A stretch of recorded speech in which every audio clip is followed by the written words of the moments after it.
अस्सलाम वालेकुम क्लास। आज हम स्टार्ट करते हैं अपना लेक्चर। आज हमने पढ़ना था कार्पो स्पोर फॉर्मेशन एंड जर्मिनेशन। ठीक है, कल हमने फर्टिलाइजेशन तक पढ़ लिया था कि स्पर्मेटियम जो है वो कार्पोगोनियम के ट्राइकोगाइन पे आकर लैंड करते हैं, वहाँ पे उनकी वॉल डिज़ोल्व हो जाती है। ठीक है, एक ओस्टियोल बनता है, मतलब कि एक सुराख बनता है, ओस्टियोल होल सा बन जाता है। तो उसके ज़रिए क्या होता है, स्पर्मेटियम अंदर आता है, कार्पोगोनियम में जाता है, वहाँ जाके जो है एग को फर्टिलाइज कर देता है, जाइगोट बनता है और जाइगोट फिर क्या होता है, दो डिप्लॉयड न्यूक्लियर में डिवाइड कर जाता है। अब हम पढ़ेंगे कार्पोस्पोर फॉर्मेशन की, कार्पोस्पोर कैसे बनता है। After fertilization, the supporting cell cut off an auxiliary cell toward the upper side. The auxiliary cell develop a tubular connection with the basal portion of the carpogonium. सबसे पहले कल हमने पढ़ा थे कि कार्पोगोनियम के साथ क्या होते हैं, सपोर्टिव सेल्स होते हैं। जो सपोर्टिव सेल्स होते हैं वो कट ऑफ, मतलब वो क्या बना देते हैं, ऑक्सिलरी सेल बना देते हैं। क्या बना देंगे, ऑक्सिलरी सेल्स बना देंगे। मतलब इस तरह का स्ट्रक्चर था कुछ। ठीक है, ये बेसल पोर्शन था, ये क्या था, ट्राइकोगाइन। ये बेसल पोर्शन है, ये क्या है, ट्राइकोगाइन है। यहाँ पे 7 इस तरह से सपोर्टिव सेल अटैच थे। ठीक है, अब ये सपोर्टिव सेल्स हैं अपर साइड के ऊपर। ठीक है, अपर साइड के ऊपर ये क्या बना देंगे, ऑक्सिलरी सेल बनाएंगे। क्या बनाएंगे, ऑक्सिलरी सेल। और इनका क्या होगा, ट्यूबुलर कनेक्शन होगा इसके साथ, कार्पोगोनियम के साथ। क्लियर होगी बात। हम बात कर रहे हैं कि क्या है, ये इस तरह से कार्पोगोनियम, ये क्या है, ट्राइकोगाइन, इसके साथ यहाँ पे क्या थे, सपोर्टिव सेल्स थे। इन सपोर्टिव सेल्स ने क्या किया, कट ऑफ करके ऑक्सिलरी सेल्स बना दिए। इनका ट्यूबुलर कनेक्शन है इसके साथ। ठीक है, अब ये ट्यूबुलर कनेक्शन क्यों है, ट्यूबुलर कनेक्शन इसलिए है कि जब हमने कहा है कि 2 न्यूक्लियर बनते हैं इसके अंदर, तो एक न्यूक्लियर इस ट्यूब के ज़रिए इन ऑक्सिलरी सेल में मूव कर जाता है। क्लियर होगी बात, कि जो एक डिप्लॉयड न्यूक्लियर यहाँ पे बना था इस कार्पोगोनियम के अंदर, उसमें से एक न्यूक्लियर क्या करेगा, इन ऑक्सिलरी सेल्स के अंदर मूव कर जाएगा।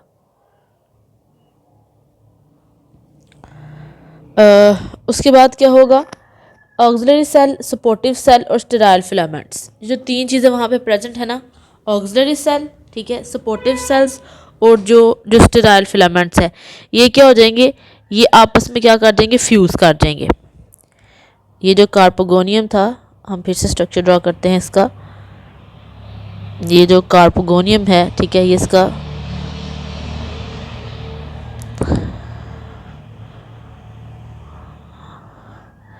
स्वॉलन पोर्शन, यहाँ पे क्या थे, सपोर्टिव सेल थे।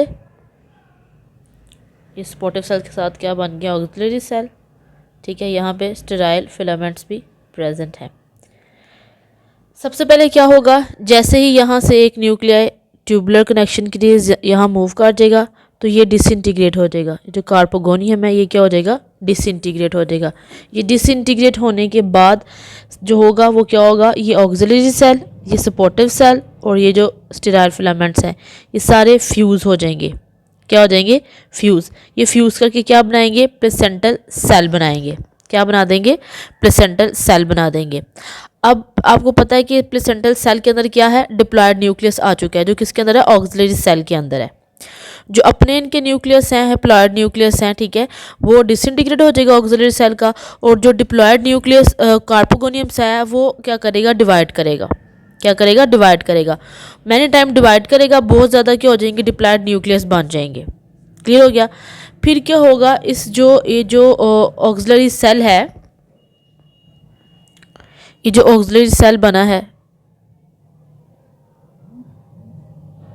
ये जो ऑक्सिलरी सेल बना है, ये ऑक्सिलरी सेल के ऊपर क्या बनेंगे, प्रोटोट्यूबरेंस बनेंगे। क्या बनेंगे, बहुत ज़्यादा प्रोटोट्यूबरेंस। यहाँ आपको पता है बहुत ज़्यादा न्यूक्लियस बन चुके हैं। क्लियर होगी बात। सबसे पहले हमने क्या बात की थी कि जो सपोर्टिव सेल्स हैं, ठीक है, सबसे पहले हमने क्या बात की थी कि जो सपोर्टिव सेल है वो क्या करेंगे, कट ऑफ करके ऑक्सिलरी सेल बनाते हैं। क्या बनाते हैं? ऑक्सिलरी सेल बनाते हैं। ये जो ऑक्सिलरी सेल होते हैं, ठीक है, ये जो इनका कनेक्शन होता है कार्पोगोनियम के साथ ट्यूबुलर कनेक्शन होता है। क्यों ट्यूबुलर कनेक्शन होता है? क्योंकि जो न्यूक्लियर कार्पोगोनियम के अंदर बना था वो ऑक्सिलरी सेल के अंदर मूव करता है। मूव कर गया डिप्लॉयड न्यूक्लियस, जब कार्पोगोनियम का न्यूक्लियस उस ट्यूबुलर स्ट्रक्चर के अंदर होके ऑक्सिलरी सेल में मूव कर गया तो कार्पोगोनियम डिसइंटीग्रेट हो गया। कार्पोगोनियम डिसइंटीग्रेट होने के बाद ऑक्सिलरी सेल, सपोर्टिंग सेल और स्टेराइल फिलामेंट्स मिलके क्या बना देते हैं? Placental cell. ठीक है, जो डिप्लॉयड न्यूक्लियस जिसके अंदर गया है ऑक्सिलरी सेल के अंदर, वो क्या करता है? सेवरल टाइम्स डिवाइड करता है, तो उसके अंदर क्या बन जाते हैं? बहुत ज़्यादा डिप्लॉयड न्यूक्लियस बन जाते हैं। लेकिन जो उसका ओरिजिनल न्यूक्लियस होता है हैप्लॉयड, किसका बला? प्लेसेंटल सेल का अपना जो था वो डिसइंटीग्रेट हो जाता है, और जो ऑक्सिलरी सेल ने लिया हुआ है कार्पोगोनियम से वो डिवाइड करता है मैनी टाइम। ठीक है, क्योंकि वो डिप्लॉयड है, जो इसका अपना न्यूक्लियस है वो हैप्लॉयड है। ठीक है, डिवाइड कर गया। अब क्या होता है कि डिवाइड करने के बाद हम कह रहे हैं कि ये जो लार्ज ऑक्सिलरी सेल है जिसे हम प्लेसेंटल सेल बोल रहे हैं, auxiliary cell, supportive cell, sterile cell जब फ्यूज़ करते हैं तो क्या बन जाते हैं? प्लेसेंटल सेल बन गए ना, तो अब इसे हम क्या बोलेंगे? प्लेसेंटल सेल बोल रहे हैं। हम कह रहे हैं कि इस प्लेसेंटल सेल के ऊपर क्या बनते हैं? बहुत ज़्यादा प्रोटोट्यूबरेंस बनते हैं। प्रोटोट्यूबरेंस बनते हैं तो जो इसमें से एक एक न्यूक्लियस है वो इस ट्यूबरेंस के अंदर मूव करता जाता है। ठीक है, जो ये प्रोटोट्यूबल्स बन रहे हैं, जो इसके अंदर ये जो सारे न्यूक्लियस हैं, इनमें से एक एक डिप्लॉयड न्यूक्लियस क्या करेगा? इसके अंदर मूव करता जाएगा और एक सेप्टा की मदद से क्या होते जाएंगे? Cut off. ठीक है, और फिर ये जो प्रोटोट्यूबल्स हैं ये एक्ट करेंगे एज अ गुनीमोब्लास्ट। क्या एक्ट करेंगे? As a gonimoblast. अब इस गुनीमोब्लास्ट के अंदर भी क्या होंगी? डिवीजन होंगी। क्या होंगी? डिवीजन्स होंगी। तो ये क्या बन जाएंगे? गुनीमोब्लास्ट फिलामेंट। हर ग्रीमोब्लास्ट के अंदर क्या होंगी? डिवीजन्स होंगी, और ये क्या बन जाएंगे? ग्रीमोब्लास्ट फिलामेंट बन जाएंगे। Terminal cell of each gonimoblast act as an carposporangium. और जो टर्मिनल सेल है, इसका भी टर्मिनल सेल, इसका भी टर्मिनल सेल, इसका भी टर्मिनल सेल, वो क्या एक्ट करेंगे? As a carposporangium. अब आपको पता है हर सेल के अंदर क्या है?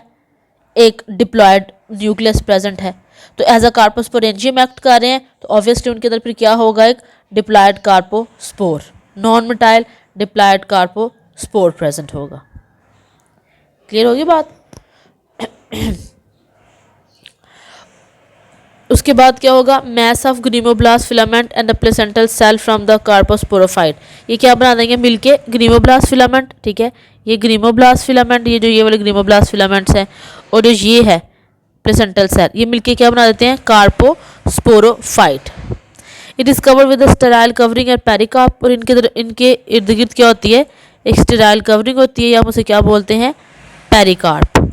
ठीक है, और इस सारी बॉडी को फिर हम क्या बोलेंगे? सिस्टोकार्प।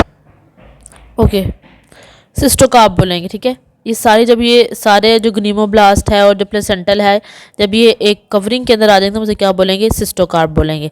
अब ये जो कार्पोस्पोरेंजियम है ये रप्चर कर जाएगा और कार्पोस्पोर क्या हो जाएगा? रिलीज हो जाएगा।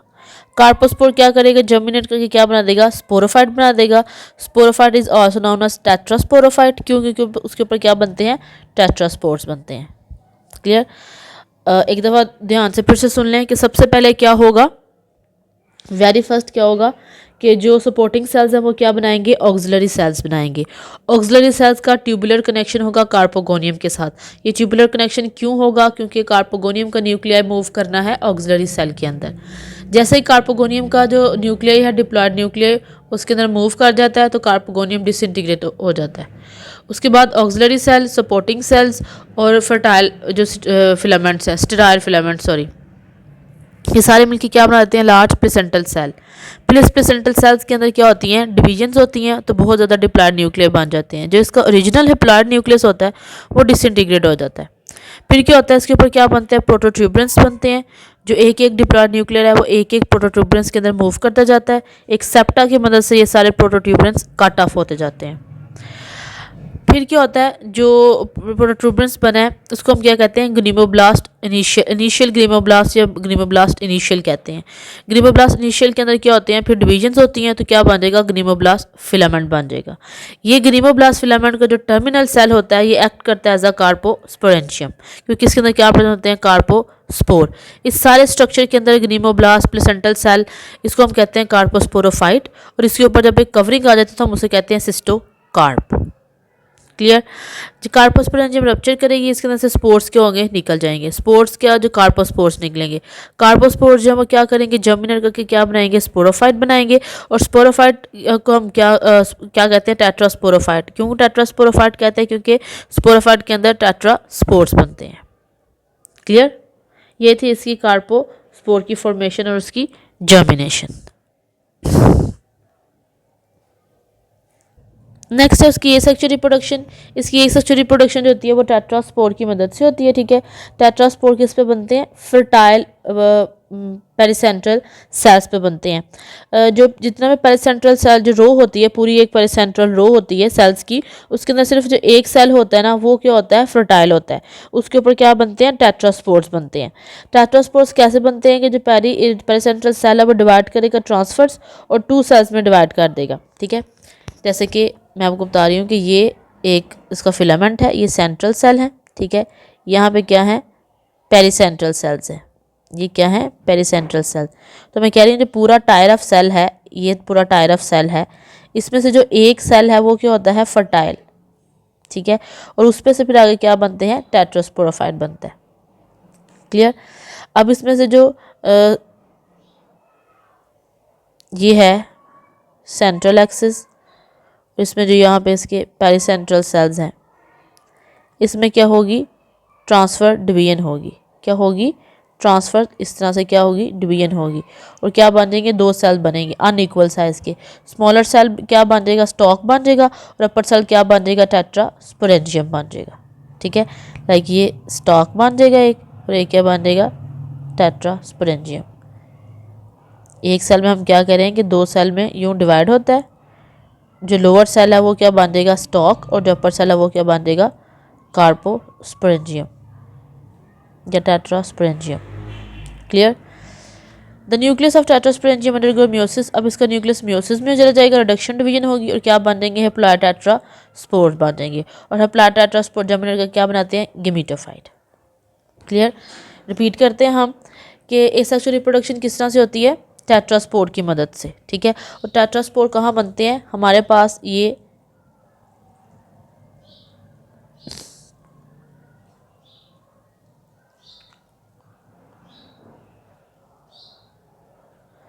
सेंट्रल एक्सिस है।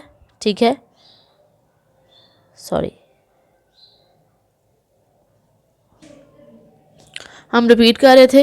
रिपीट में क्या पढ़ा है कि जो सेंट्रल एक्सिस है, ठीक है, उसके बाद क्या होते हैं, पेरिसेंट्रल सेल्स होते हैं। पेरिसेंट्रल सेल्स के जो टायर ऑफ सेल्स होते हैं उसमें से एक सेल क्या होता है, फर्टाइल होता है, और वो फर्टाइल सेल क्या बनाता है, टेट्रास्पोरेंशियम। ठीक है, और टेट्रास्पोरेंशियम कैसे बनाता है कि जो सेल है वो कट ऑफ करता है। ठीक है, लोअर सेल और अपर सेल में, जो लोअर सेल है वो स्टॉक बना देगा, अपर सेल क्या बना देगा, टेट्रास्पोरेंशियम। अब टेट्रास्पोरेंशियम के अंदर क्या है, अपना डिप्लॉयड न्यूक्लियस प्रेजेंट है। उस न्यूक्लियस के अंदर क्या होगी, रिडक्शन डिवीजन होगी, मियोसिस होगी, और 4 हैप्लॉइड टेट्रास्पोर बन जाएंगे। स्पोरेंजियम क्या करती है, टेट्रास्पोरेंजियम रप्चर करेगी, उसके अंदर से स्पोर्स निकल के क्या करेंगे, जर्मिनेट करके गेमेटोफाइट बना देंगे। इसके बाद हम पढ़ रहे हैं अल्टरनेशन ऑफ जनरेशन। 2 जनरेशन है, गेमेटोफाइट जनरेशन और sporophyte generation. Gametophyte is gamete producing, that is spermatium और कार्पोस ओस्फियर आपस में क्या करते हैं, फ्यूज़ करते हैं। फ्यूज़ करके क्या बना देंगे, डिप्लॉयड न्यूक्लियस बना देंगे, हम उसे क्या कहते हैं, जाइगोट। उसके बाद स्पोरोफाइट जनरेशन है, उसके बाद डिप्लॉयड स्पोर्स बनते हैं जो कार्पोस्पोर्स हैं। ठीक है, कार्पोस्पोर जर्मिनेट करके क्या बनाते हैं, sporophyte. Plant is tetraspore. Tetraspore में क्या होते हैं, टेट्रास्पोर्स जो है वो मियोसिस से होते हैं, तो वो हैप्लॉइड होते हैं, वो जर्मिनेट करके क्या बना देते हैं, गेमेटोफाइट प्लांट। इस तरह दोनों जनरेशन क्या करती हैं, आपस में अल्टरनेट करती हैं। Clear, thank you.